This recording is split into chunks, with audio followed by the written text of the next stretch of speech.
Breathe.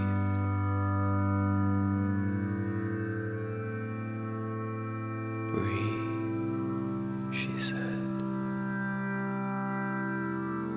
Breathe, and it will all go away. Let the worries and the dark thoughts flow out of you like water. Out of your head, through your neck,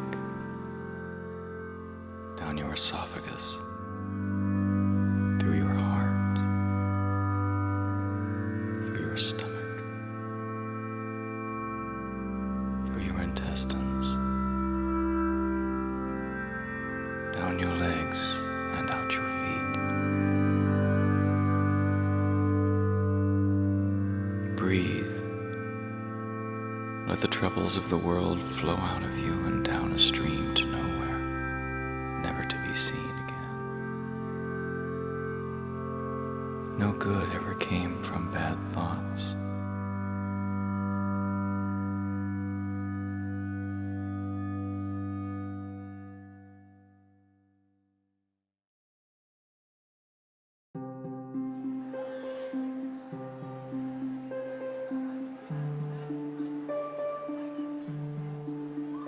They were destined to meet. He with his dark hair, his swaggered demeanor, his innocent yet knowing look. There was something about him that shook the floor as he walked by. It flickered the lights as he entered the room, made the trees sway with waving approval. But how? How would they meet?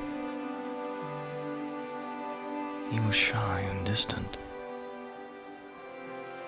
He had nothing to say and no way to say it.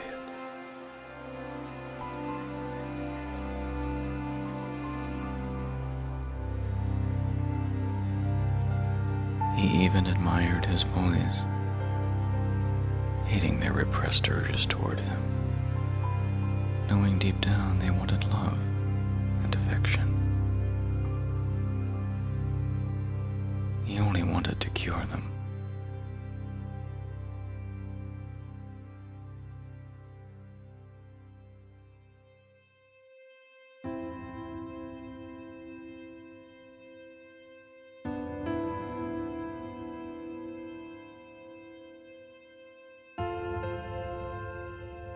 There was an inherent energy that passed between them when they were in the room together.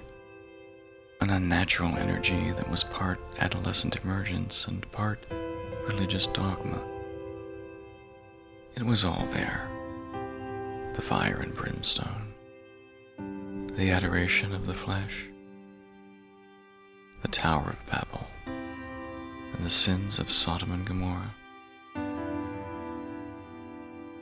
And yet, his skin was soft and lay on his cheek like velvet. His hair was brazen and long. It kissed everything it touched. And his eyes were truly the window to the mechanism inside his body, which produced and reproduced and replenished his hair every 3 weeks and his skin every 7 years. It's what caused that slight nervous double glance he gave when unsure of himself. Or maybe he learned it from someone he admired. His father, or a movie star.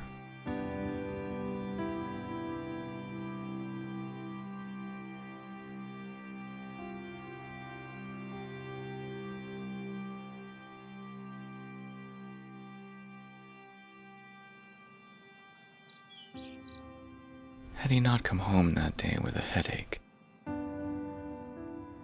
Had his mother not scolded him for making a suspicious stain in his bed?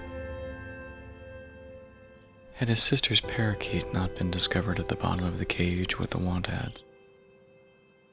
They may never have actually met. But they were destined to meet.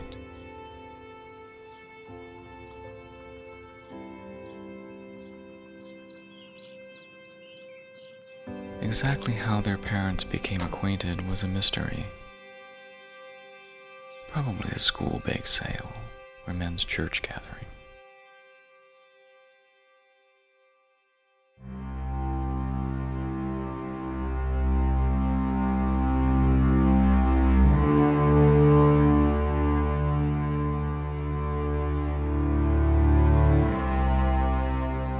The camping trip had been prearranged, though neither of them knew about it.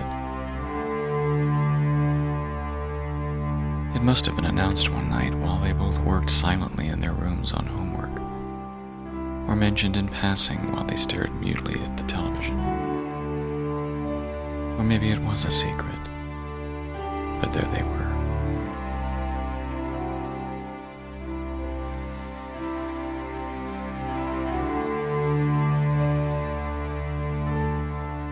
Breathe, he said to himself. Just breathe.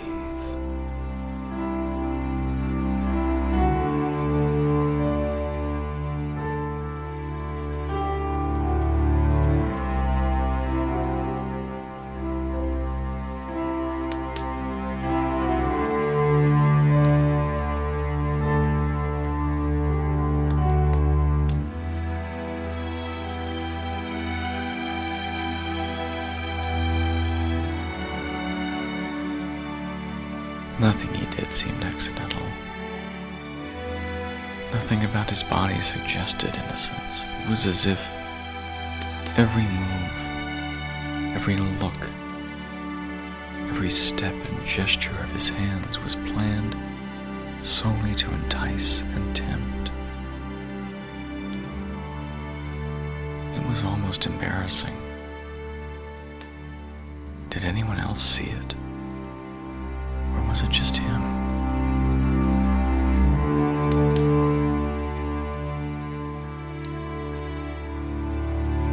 The impact of this visual exhibition was minuscule compared to the air around him, his pungently sweet scent as he walked by,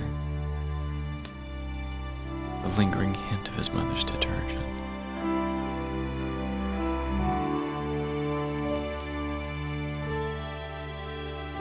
He could only imagine the scent of his hair, his nose buried deeply within it.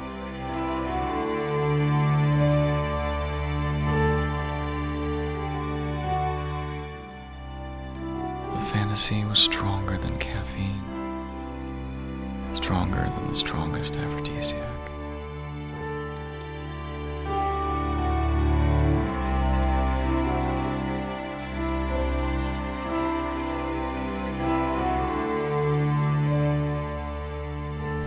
To do was breathe. Just breathe. All the bad thoughts will go away if you just breathe. Let it flow from your brain, through your esophagus, through your stomach, through you. It was clearly stronger than his ability to breathe.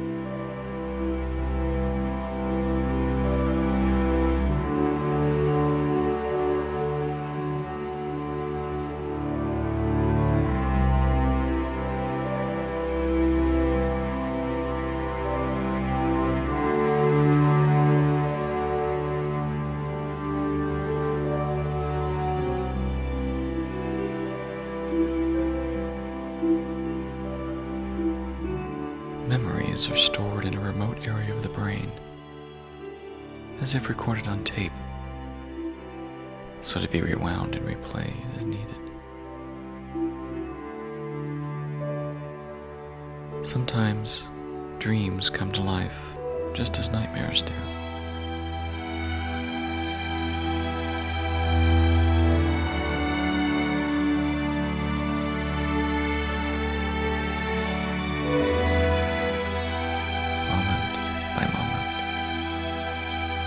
physical sense is stored like an oil painting, to be shown, observed, studied, and shared with others for a lifetime.